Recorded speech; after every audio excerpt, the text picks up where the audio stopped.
অতি চমু প্ৰশ্নোত্তৰ 1945 চনত অনুষ্ঠিত হোৱা নিৰ্বাচনত ইংলেণ্ডত কোনটো দল জয়ী হৈছিল? উত্তৰ 1945 চনত অনুষ্ঠিত হোৱা নিৰ্বাচনত ইংলেণ্ডত বনুৱা দলে জয়ী হৈছিল।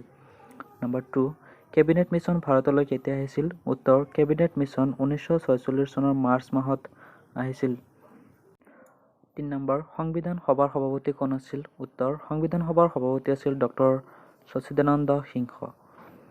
4 নম্বৰ খচৰা সমিতিৰ অধ্যক্ষজনৰ নাম কি? উত্তৰ খচৰা সমিতিৰ অধ্যক্ষজনৰ নাম হ'ল ড বি.আৰ. আম্বেদকাৰ। 5 নম্বৰ সমাজবাদী আৰু ধৰ্মনিৰপেক্ষ শব্দ দুটা সংবিধানৰ কিমান সংশোধনীৰ মতে প্ৰস্তাৱনাত সন্নিৱিষ্ট হৈছিল? উত্তৰ 42তম সংশোধনী প্ৰস্তাৱ মতে। ইংৰাজী ফেডাৰেশ্যন শব্দটো কোনটো লেটিন শব্দৰ পৰা আহিছে? উত্তৰ ইংৰাজী ফেডাৰেশ্যন শব্দটো লেটিন ভাষাৰ ফেডাছ শব্দৰ পৰা আহিছে। 7 নম্বৰ যুক্তৰাষ্ট্ৰৰ গৃহভূমি বুলি কাক কোৱা হয়? উত্তৰ আমেৰিকা যুক্তৰাষ্ট্ৰক যুক্তৰাষ্ট্ৰৰ গৃহভূমি বুলি কোৱা হয়। ভাৰতবৰ্ষত দ্বৈত নাগৰিকত্বৰ ব্যৱস্থা আছেনে? উত্তৰ ভাৰতবৰ্ষৰ সংসদীয় গণতন্ত্ৰৰ ধাৰণাটো ব্ৰিটিছ সংবিধানৰ পৰা অনুকৰণ কৰা হৈছে। ভাৰতবৰ্ষৰ সংসদীয় গণতন্ত্ৰৰ ধাৰণাটো কোনখন দেশৰ সংবিধানৰ পৰা অনুকৰণ কৰা হৈছে? উত্তৰ ভাৰতবৰ্ষৰ সংসদীয় গণতন্ত্ৰৰ ধাৰণাটো ইংলেণ্ডৰ সংবিধানৰ পৰা অনুকৰণ কৰা হৈছে। চমু উত্তৰ দিয়া। 1 ব্ৰিটিছ চৰকাৰে কেবিনেট মিছনক কিয় ভাৰতলৈ পঠাইছিল? উত্তৰ ভাৰতবৰ্ষৰ বাবে এখন সংবিধান ৰচনাৰ কাৰণে প্ৰয়োজনীয় পৰিৱেশ আৰু প্ৰস্তুতিৰ অৰ্থে কেবিনেট মিছনক ভাৰতলৈ পঠাইছিল। নম্বৰ 2 1947 চনৰ 15 আগষ্টৰ পৰা 1950 চনৰ 26 জানুৱাৰীলৈ ভাৰতবৰ্ষৰ শাসন ব্যৱস্থা কি আইনৰ ভিত্তিত চলিছিল আৰু আইনখন কোনে প্ৰস্তুত কৰিছিল?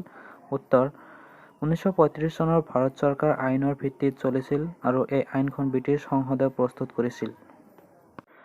প্ৰস্তাৱনাত আমি ভাৰতীয় জনসাধাৰণ বুলি কিয় উল্লেখ কৰা হৈছে? উত্তৰ প্ৰস্তাৱনাত আমি ভাৰতীয় জনসাধাৰণ বুলি উল্লেখ কৰি সংবিধান প্ৰণেতাসকলে স্পষ্ট কৰিছে যে সংবিধানখনৰ ৰচক ভাৰতীয় জনগণ, সংবিধানখন ভাৰতীয় জনগণৰ আৰু ভাৰতীয় জনগণেই সংবিধানৰ আঁৰত থকা বৃহৎ শক্তি। সাৰ্বভৌমত্ব মানে কি বুজা? উত্তৰ সাৰ্বভৌমত্ব হৈছে ৰাষ্ট্ৰৰ সৰ্বোচ্চ ক্ষমতা, অৰ্থাৎ বাহ্যিকভাৱে ভাৰতবৰ্ষত কোনো বিদেশী শক্তিৰ তলতীয়া নহয় আৰু আভ্যন্তৰীণভাৱেও ভাৰতবৰ্ষত কোনো শক্তিৰ দ্বাৰা পৰিচালিত নহয়। কোন চনৰ কিমান সংখ্যক সংশোধনী অনুসৰি সংবিধানৰ প্ৰস্তাৱনাত সমাজবাদী আৰু ধৰ্মনিৰপেক্ষ শব্দ দুটা সন্নিৱিষ্ট কৰা হৈছে?